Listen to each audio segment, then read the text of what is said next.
기도하겠습니다. 하나님 아버지, 은혜를 감사합니다. 저희를 붙들어 주시고 여기까지 하신 것을 감사합니다. 오늘도 주님을 찬양하는 새로운 찬양들을 기억하여 주시고 늘 주님 앞에 아름답고 또 주께서 원하시는 귀한 삶을 드리며 아름다운 찬양으로 주님의 영광을 드리도록 인도해 주옵소서. 헌신하고 드리는 모든 것에 주께서 은혜로 바꿔 주시기를 원합니다. 오늘도 주의 말씀의 거울 앞에 섰사오니 주의 성령께서 깨우쳐 주심으로 교훈받게 하시고 받은 교훈의 말씀을 마음판에 새겨 살아가는 제가 되도록 인도해 주옵소서. 신이 부족하고 연약한 종이 섰사오니 홀로 두지 마시고 사용하여 주옵소서. 우리 주 예수님의 이름으로 기도합니다. 아멘. 언젠가도 말씀드린 적 있지만 우리가 살아가는 이 현 시대는 성경에서 보면 이 사사시대와 굉장히 많이 닮은 것을 보게 됩니다. 사사시대는 그 가나안을 믿음으로 정복했던 여호수아로부터 여호수아 이후에 이제 사무엘까지의 그 기간이죠. 근데 이 사사시대에도 사실 영적인 지도자도 있었고 또 여러 모양으로 지도자들이 있었으나 영적인 암흑기로 불리는 것은 하나님의 말씀이 굉장히 희귀하고 또 하나님의 말씀이 있어도 누구 하나 말씀에 귀를 기울이지 않았던 그런 시대였기 때문에 그렇습니다. 그래서 우리가 잘 아시는 것처럼 사사시대의 특징을 한마디로 이렇게 말하고 있죠. 사사기 21장 25절 그때에 이스라엘의 왕이 없으므로 사람이 각기 자기의 소견에 옳은 대로 행하였더라. 소견이라는 이 단어는 눈이라고 하는 단어인데 그래서 자기 눈으로 볼 때 옳은 대로 행했다는 겁니다. 그래서 공동번역은 이렇게 가르쳐버렸습니다. 그때 이스라엘의 왕이 없어서 사람마다 제멋대로 하던 시대였다. 그러니까 자기 눈에 옳은 대로 자기가 옳다고 생각하면 옳은 것이다. 이렇게 절대 기준이 없이 살았던 그런 시대라고 하는 것이죠. 내가 보기에 이게 옳다. 이게 나한테 유익이 된다. 그럼 그것이 바로 진리가 되는 그런 시대가 사사기 시대인데 오늘 읽었던 이 본문 삼손과 들릴라의 이야기는 이 사사시대의 그 암흑기를 단적으로 보여주는 한 이야기가 아닌가 하는 생각을 하게 됩니다. 삼손과 들릴라에 대해서는 아마 모르시는 분이 하나도 없지 않을까 생각합니다. 아마 유년 시절부터 나왔던 아주 유명한 커플이죠. 뭐 영화로도 본 적이 있고 또 요편에도 최근에도 지금 하고 있더라고요. 심지어 조영남 씨가 불렀던 딜라일라 그게 드릴라의 그 영어 발음이더라고요. 그러니까 다시 말하면 참 이 딜라일라 이렇게 조영남 씨 불렀던 이 팝송도 사실 이제 딜릴라의 한 단면적인 모습을 보여주고 있습니다. 딜릴라가 누군가? 삼손이 사랑했던 한 여인이죠. 오늘 본문 보면 본문 앞에 보면 16절 4절 이후에 삼손이 소래골짜기에 딜라라 이름하는 여인을 사랑하네 말합니다. 그러니까 딜릴라에 대해서는 성경에 자세히 나오지 않았습니다. 그저 삼손의 고향 근처인 소래골짜기 출신이다. 그리고 이 여자가 블레셋 사람인지 혹은 이스라엘 사람인지조차도 명확하지가 않습니다. 근데 분명히 한 가지 분명한 것은 이 여인은 사랑보다는 돈을 더 중요하게 생각했던 그런 여인이었죠. 16장 5절에 보면 이렇게 말합니다. 블레셋 사람의 방백들이 그 여인으로 올라가서 그에게 이르되 삼손을 끼워서 무엇으로 말미암아 그 큰 힘이 생기는지 그리고 우리가 어떻게 하면 능히 그를 결박하여 굴복하게 있을는지 알아보라. 그러면 우리가 각각 은 1100개씩을 네게 주리라. 들릴라가 블레셋 사람이라면 내가 우리 민족을 위해서 애국심으로 삼손을 잡아야지 이런 생각을 할 텐데 이 말씀을 보면 전혀 그런 것 같지 않고 또 이 들릴라가 이스라엘 사람이라 할지라도 이 돈 때문에 내가 나를 사랑하는 이 연인을 배신하려고 하는 것을 보게 됩니다. 얼마를 주는가? 이 삼손만 잡게 하면 얼마를 준다고 하는가? 각각 은 1100개를 준다고 합니다. 어떤 학자는 이것을 계산해 보니까 은이 한 63kg 정도라고 해요. 근데 그것도 각각 그 당시에는 블레셋 도시가 5개가 이렇게 연합된 큰 도시가 있는데 아마도 그 각각 도시마다 은 1100개를 주면 은 5500개를 얻게 되는 겁니다. 그래서 이것을 계산해 보니까 317.5kg의 은을 받는데 제가 얼마일까 이게 현 시대로 계산을 하려다가 포기했습니다. 별 의미가 없는 것 같은데 아무튼 우리가 생각하는 것 더 많은 수십억이 될지 혹 100억이 될지 않은 아주 엄청난 액수이면 틀림없는 것이죠. 이런 돈을 준다고 그러는데 자, 이 삼손을 잡을까요? 돈을 잡을까요? 아마 들리라는 그까지 사랑 따위는 개나 줘버려 이러면서 이제 이 돈 수백억이 지금 왔다 갔다 하는데 이러면서 그때부터는 이제 삼손에 대해서 어떻게 하든지 그 비밀을 알려고 하는 것을 보게 됩니다. 그리고 사실 들리라의 모습을 보면 뭐 억지로 시키는 것도 아니고 뭐 마지못해 그렇게 하는 것이 아닌 것이 분명합니다. 심지어는 이 성경 말씀을 읽어보면 들리라가 뭔가 삼손 때문에 고민한 흔적도 보이지 않습니다. 들리라는 삼손을 미워해서가 아니고 돈을 준다는데 이렇게 엄청난 돈을 준다고 하는데 내가 왜 이것을 거부하겠는가 이런 것이죠. 그래서 어떤 면에서는 들리라에게서 이 문제는 삼손의 비밀을 알아는 문제는 사업적인 문제인 것이죠. 그래서 어떻게 하든 그 비밀만 알아내면 자신은 떼돈을 벌 수 있다는 그런 생각으로 어떻게 무슨 방법을 써도 삼손을 통해서 그 비밀을 알려고 했던 것입니다. 그래서 이런 들리라의 모습을 보면 이 시대는 사랑보다 돈을 더 귀중히 여기고 사랑보다 돈이 더 가치 있다고 생각하는 아마 그런 사고방식이 만연하지 않았을까. 아마 들리라도 그런 가치관을 갖고 있었고 아마 또 많은 사람들이 그런 가치를 가지고 있지 않았을까 하는 생각을 하게 됩니다. 돈이라면 내가 사람도 배신할 수 있고 돈이라면 사랑 따위는 아무것도 아니다 이렇게 생각하는 시대. 돈을 위해서 만약에 여러분 사랑도 배신하고 사람도 배신할 수 있다면 다른 것은 말해 무엇하겠습니까? 돈을 위해서라면 그야말로 무엇이든지 할 수 있는 그런 시대, 그런 시대적인 가치 이것을 우리가 보게 되는 것입니다. 그래서 이제 들리라는 삼손의 힘의 비밀을 위해서 아주 열심히 노력합니다. 신명장 6절 보면 이렇게 되어 있죠. 들리라가 삼손에게 말하되 청하건대 당신의 큰 힘이 무엇으로 말미암아 생기며 어떻게 하면 능히 당신을 결박하여 굴복할 수 있을는지 내게 말하라. 블레셋 방백들이 알아보려 하는 것을 아주 제대로 똑같이 이게 삼손에게 말을 해서 알아보려고 합니다. 아주 단도직입적으로 이렇게 물어보는 것을 보게 됩니다. 근데 삼손이 그걸 알려주겠습니까? 자신의 생명과도 관계가 있는 것인데. 그래서 그때그때마다 삼손은 거짓말로 불러댔죠. 그러면서 들리라는 계속해서 또 삼손을 조르고 조릅니다. 그래서 16장 16절 보면 어느 정도인가 날마다 그 말로 그를 재촉하여 조르매 삼손의 마음이 번뇌하여 죽을 지경이다. 사랑하는 여인이 계속해서 조르는데 어떻게 하면 좋을까? 들리라의 또 하나 특징은 굉장히 집요하다는 거죠. 일단 이 큰 돈이 있으면 아마 누구라도 집요해질지 알 수 없을 겁니다. 그렇지 않겠습니까?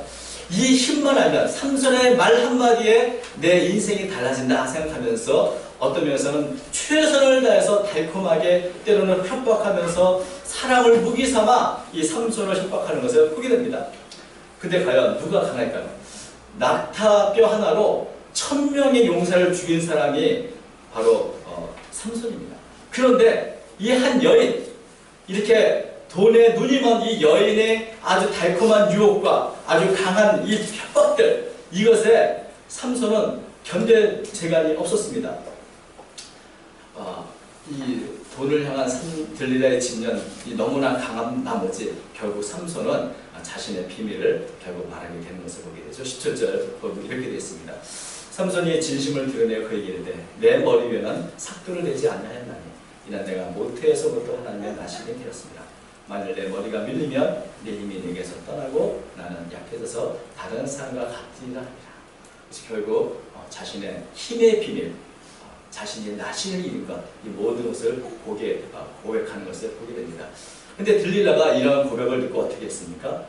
바로 삼손을 무기력하게 했습니다. 그의 머리를 밀고 이제 약속한 대로 은을 받고 그 블레셋 방백에게 삼손을 가차없이 넘겨주었습니다. 여러분 삼손과 들리라는 영화, 옛날에 했던 그 영화 보면 데릴라가 막 이렇게 방백들을 향해 블레셋 방백들을 향해서 한 가지를 약속해달라고 막 애원합니다.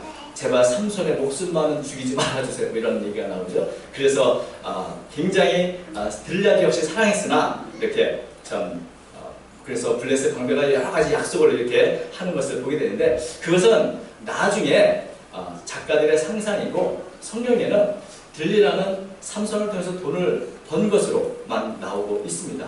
그리고 삼손은 들리라를 통해서 곧 이어 비참한 종말을 맞이하게 되죠.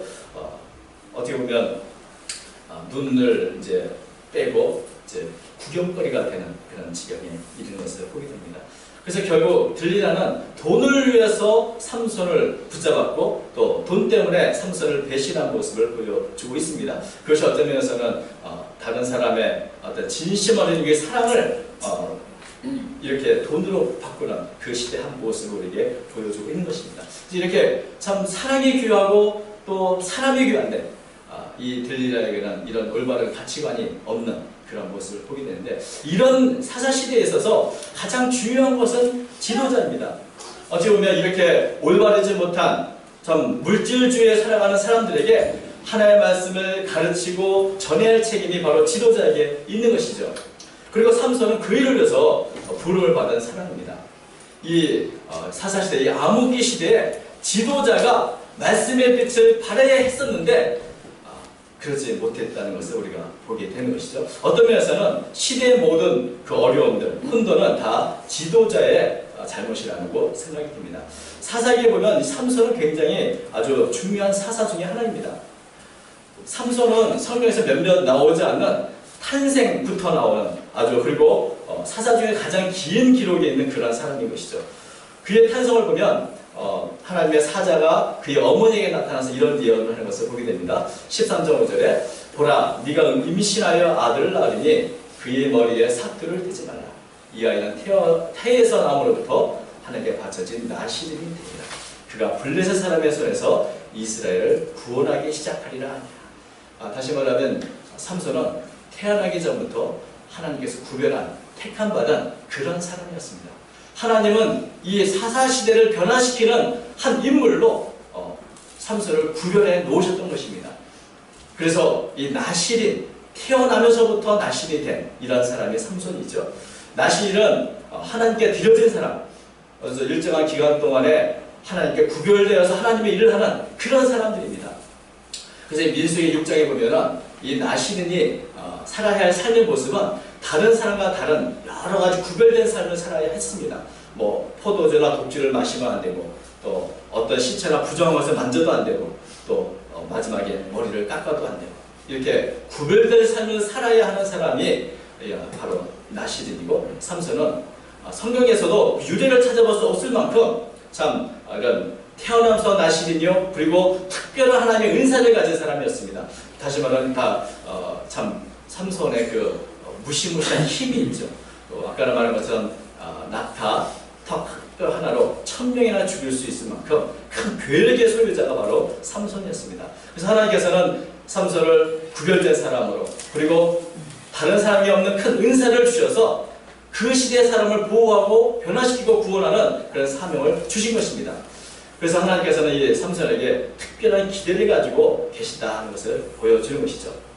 근데 이렇게 다른 사람에게 없는 큰 힘을 갖고 있는, 특별한 은사를 갖고 있는 이 사사, 그리고 태어나면서도 구별된 이 나시는 이 삼손이 과연 그 삶을 바르게 잘 감당했는가, 이걸 생각하면 삼손은 참 많은 아쉬움을 주는 그런 지도자였습니다. 물론 이 사사시대 자체가 암흑기였고 영적으로 어두운 시대였습니다. 그곳에 삼손이 홀로 외롭게 블레셋과 싸우는 모습을 우리는 성경에서 볼 수 있습니다. 때로는 삼손의 부모조차도 삼손이 하는 일을 이해하지 못하기도 했고, 또 같은 동족의 이스라엘 사람들로 삼손의 어떤 사명을 인정하지 않았고, 그래서 삼손을 블레셋에게 넘겨주기도 했습니다. 그럼에도 불구하고 삼손은 자신의 사명을 따라서 외로운 믿음의 싸움을 싸웠던 것이 사실입니다. 그래서 히브리서는 삼손을 위대한 믿음의 사람들의 하나로 이렇게 평가를 하고 있죠. 히브리서 11장 30절 이렇게 되어 있습니다. 내가 무슨 말을 더하리요? 기드온, 바락, 삼손, 입다, 다윗, 사무엘과 선지자들을 말하려면 내게 시간이 부족하리라. 여기 보면 삼손도 다른 여러 믿음의 사람들과 것처럼 사명을 감당한 믿음의 사람이라는 것을 이렇게 당당히 보여주고 있습니다.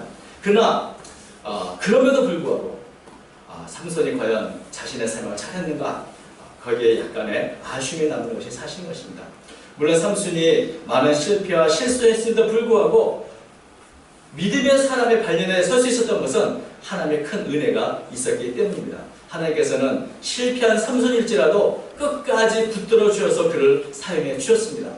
그러나 태어나면서부터 특별한 섭리 그리고 은사 또 놀라운 축복을 받은 것을 생각하면 과연 삼손이 살았던 삶이 최선의 삶이었는가를 생각하면 여전히 큰 아쉬움이 남는 것입니다. 그래서 어떤 면에서 삼손의 이야기는 하나님으로부터 많은 축복과 은혜를 받았고 또 많은 은사가 있을지라도 결국은 하나님의 뜻에 부응하지 못하는 삶을 살 수 있는 어떤 실제적인 예가 아닌가 하는 생각을 하게 됩니다. 그래서 어떤 분은 삼손은 지도자가 이래서는 안 된다는 것을 단적으로 보여준 예가 된다고 말하고 있습니다. 그만큼 삼손이 받았던 특혜나 기대는 너무나 컸지만 그에 비하면 그의 삶은 너무나 초라했다는 것입니다. 삼손이 그 많은 은사와 또 힘에도 불구하고 또 특권에도 불구하고 이렇게 초라한 어떤 모습을 보여주는 것은 삼손이 그 강점이 아니라 약점이 너무 많았고 약점을 자신이 관리하지 않았다는 것에 있습니다. 사실 여러분 강점도 중요하지만 더 중요한 것은 우리의 약점입니다. 아무리 강한 사람이라 할지라도 자신의 약점을 잘 관리하지 않으면 그 약점 때문에 자신이 받은 은혜와 축복을 다 깨뜨릴 수 있고 다 세워나갈 수 있는 것입니다. 그리고 사탄은 우리의 약점을 계속해서 끊임없이 공격함으로 그를 넘어뜨리는 것입니다. 그래서 우리는 우리의 강점보다도 어떤 면에서 우리의 약점을 잘 알고 그 약점을 위해서 기도하는 것이 굉장히 중요하다고 할 수 있을 것입니다. 그렇다면 삼손의 약점이 무엇일까요? 삼손은 태어나면서부터 구별된 나시인이었습니다. 그래서 나시인으로 살아야 할 삶이 있는데 삼손의 삶을 보면 자신이 나시라고 하는 그 투철한 의식, 사명의식은 없지 않았나 하는 생각을 하게 됩니다. 나시인이 지켜야 할 것이 여러 가지가 있는데 삼손은 그저 머리카락 하나 자르지 않는 것 그것만 지키며 살았습니다. 머리카락 자르지 않는다. 나는 나시입니다. 이런 긍지로 살았다는 것이죠. 너무나 취약한 삼손의 모습을 보게 됩니다. 삼손은 하나님의 말씀을 따라 살지도 않았고 그 시대 사람들과 똑같이 자신의 눈에 좋은 도를 행했던 그런 사람이었습니다. 나신으로서 조금도 구별되지 않은 모습을 우리는 삼손의 삶에서 보게 됩니다. 그는 술도 마시고 시체도 만지고 기생녀의 집에 스스럼없이 찾아갈 정도로 방탕한 생활을 했습니다. 그래서 비록 삼손은 사사이지만 그의 삶을 보면 무언가 줄타기 하는 것처럼 늘 위태로운 모습입니다.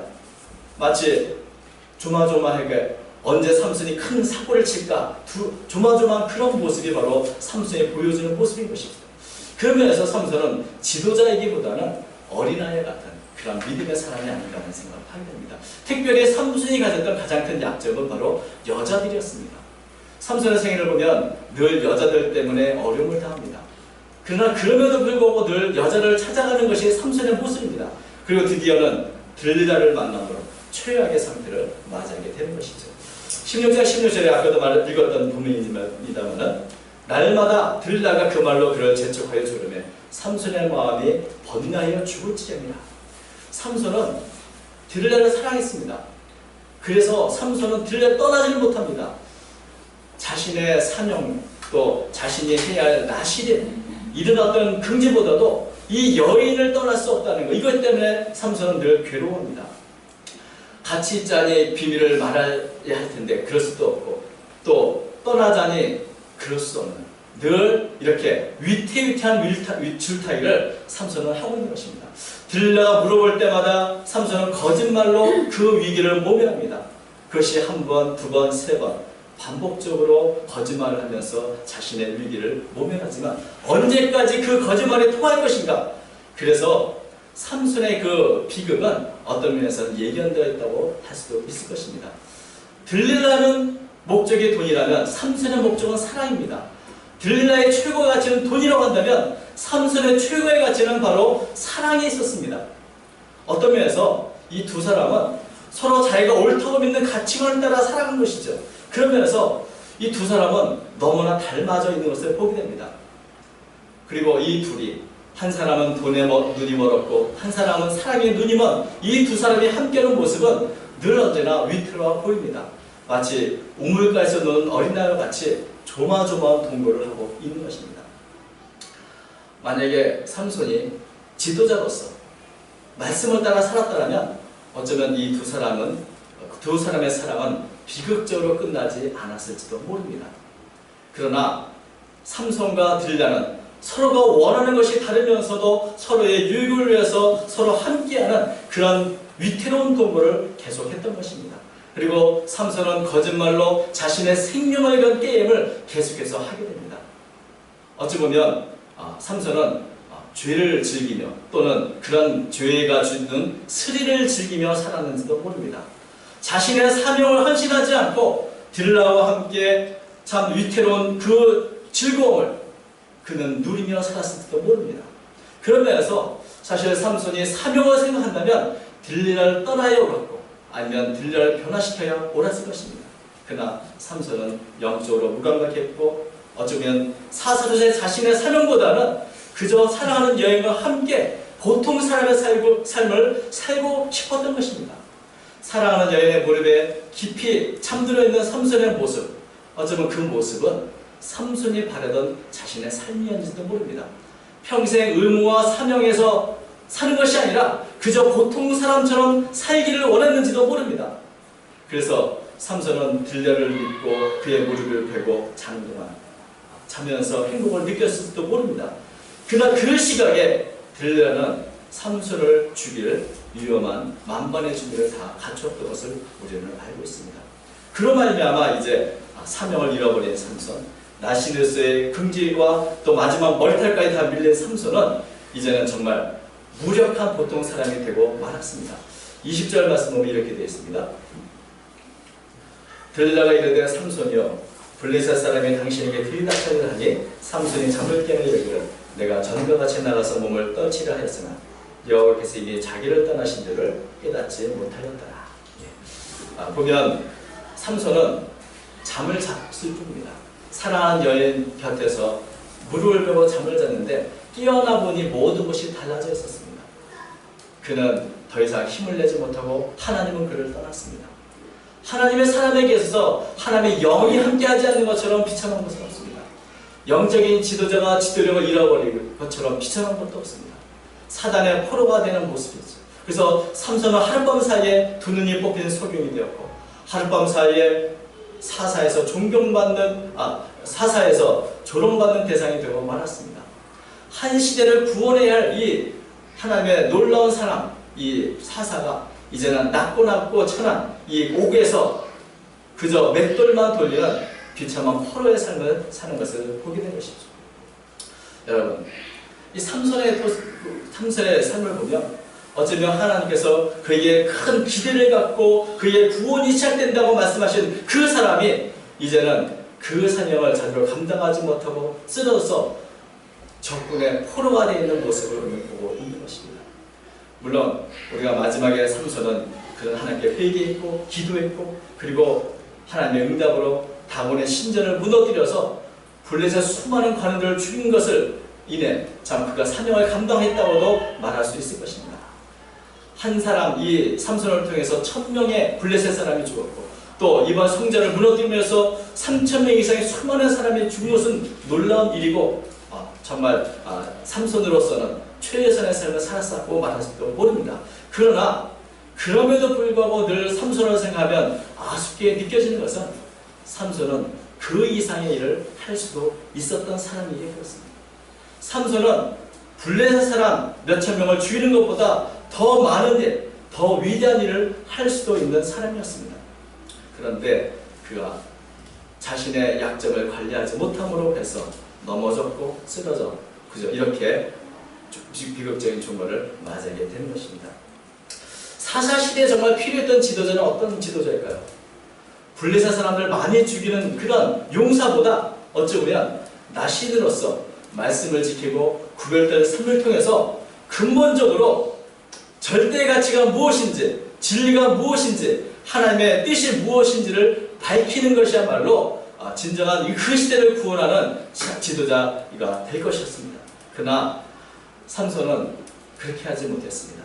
다시 말하면 누구나 자기의 눈에 오른 대로 살아갈 때 분명한 하나님의 말씀의 가치를 가르쳐야 할 지도자가 그렇게 살지 못하고 자신 역시 시대의 모든 사람과 동일하게 자신이 옳은 대로만 살았던 것을 보게 된 것입니다. 말씀의 기준을 가르쳐서 잘못된 가치를 교정하게 주지 못했고 그 시대의 사람들을 영적으로 뛰어나게 하지도 못했습니다. 삼손은 태어나면서부터 나신대로 살아서 그 일을 감당할 수도 있는 사람이었지만 결국 삼손 자신이 사사시대의 혼란한 가치관 속에서 혼란스러운 삶을 살다 그저 자신이 할 수 있는 최대의 어떤 용사로서의 삶을 살다가 가는 것으로 비춰진 것입니다. 그러면서 과연 삼손이 자신의 일을 잘 감당했는가? 그래서 저는 이렇게 묻고 싶습니다. 삼손 이전과 이후가 그 시대가 같은가 다른가? 지도자의 가장 중요한 것은 영향력이 있습니다. 삼손이 오고 나서부터 사사시대가 변화가 되었는가 아니면 변화되지 않았는가? 만약에 그 시대에 아무런 변화를 끼치지 못했다면 지도자로서는 아무런 영향을 발휘하지 못한 실패한 삶을 살았다고 말할 수도 있을 것입니다. 무엇이 시대를 바꾸는가? 무엇이 시대를 변화시키는가? 그것은 바로 말씀입니다. 말씀은 시대를 초월할 힘을 주고 말씀은 시대를 초월합니다. 말씀은 어느 시대도 변찮은 진리가 되고 절대적인 가치가 됩니다. 그런 면에서 영적인 지도자는 이런 말씀에 영향을 끼쳐야 하는 사람입니다. 그리고 오늘 이 시대에 살아가는 그리스도인 역시 하나님의 말씀을 따라서 이 시대를 변화시키는 명령을 받은 사람들인 것입니다. 여러분, 우리는 이 시대에 나시인으로서 구별된 삶을 살아야 합니다. 세속적인 가치와 다른 하나님의 말씀의 기준을 따라야 살아야 할 책임과 사명이 우리에게 있습니다. 우리는 우리의 눈에 보기에 좋은 대로 살아가는 사람이 아니라 말씀을 따라가야 할 그런 구별된 사람인 것입니다. 이것이 바로 우리 그리스도인의 본질적인 사명인 것입니다. 왜냐하면 우리는 이 시대의 빛과 소금이기 때문에 그렇습니다. 삼손의 교훈은 무엇입니까? 그것은 이 시대에 우리가 말씀을 따라 살지 않으면 삼손과 같이 우리도 역시 비참한 종말을 맞이할 수도 있다는 것입니다. 사실 오늘날 기독교가 아닌 개독교라 부르는 이유는 수많은 지도자들이 삼손과 같이 무너졌고 삼손과 같이 넘어졌기 때문에 그렇습니다. 얼마나 많은 영적인 지도자가 삼손과 같이 그저 빌려가 주는 그 기쁨 속에서만 자신의 가치를 찾고 있습니까? 그런 면에서 오늘 우리는 다시 한번 삼손의 교훈을 우리는 생각해야 할 것입니다. 우리의 약점이 무엇입니까? 사탄은 우리의 약점을 날마다 공격할 것입니다. 그렇기 때문에 우리는 우리의 약점을 공격하는 사단으로부터 우리 자신을 보호해야 되고 또 그를 위해서 하나님께 날마다 기도해야 하는 것입니다. 사단의 공격으로 인해서 우리의 약점 때문에 우리의 삶과 사역이 엉망이 되고 망쳐지지 않도록 늘 우리는 주의를 기울여야 하는 것입니다. 우리가 늘 깨어서 스스로 조심히 살피지 않으면 우리도 삼손과 같이 유혹에 빠져 비참한 자리에 떨어질지도 모른다. 이것이 바로 삼손이 주는 교훈인 것입니다. 오늘도 우리가 이 말씀을 통해서 우리가 이 시대에 살아야 할 우리의 시대적인 사명이 무엇인지 그리고 또 우리의 약점이 무엇인지를 한번 살피면서 기도할 수 있기를 바랍니다. 여러분, 우리의 눈을 멀게 하는 것이 무엇인가? 말씀 그 따라 다시 한번 우리의 영적인 눈이 회복되어서 영적 분별력 갖고 살아가는 저와 여러분 되시기를 주의 이름으로 축원합니다. 기도하겠습니다. 하나님 아버지, 은혜를 감사합니다. 삼손과 같이 어리석게 살아가는 저희들을 긍휼히 주시고 우리들에게 영적인 분별력을 더해 주시어서 우리의 주신 사명을 쫓아 살아가도록 인도해 주시오며 날마다 말씀의 걸 앞에 우리 자신을 비추어서 말씀을 따라 좌로나 우로나 치우치지 않고 시대적인 사명을 감당하며 살아가는 저희가 되도록 인도하여 주옵소서. 아버지 하나님, 모든 사람이 자신의 소견에 옳은 대로 행할지라도 우리는 하나님의 말씀을 따라 살아가는 구별된 사람이 될 수 있도록 도와주시고 날마다 주의 말씀의 빛을 밝혀 다른 사람들에게 올바른 길로 인도하는 그런 믿음의 삶을 살아가도록 인도해 주옵소서. 연약한 저희들입니다. 붙들어 주시고 우리의 연약함을 아시는 주님께서 날마다 저희를 든든하게 성령으로 붙잡아 주옵소서. 함께 하시길 원하며 모든 것을 살아계신 예수님의 이름으로 간절히 기도드립니다.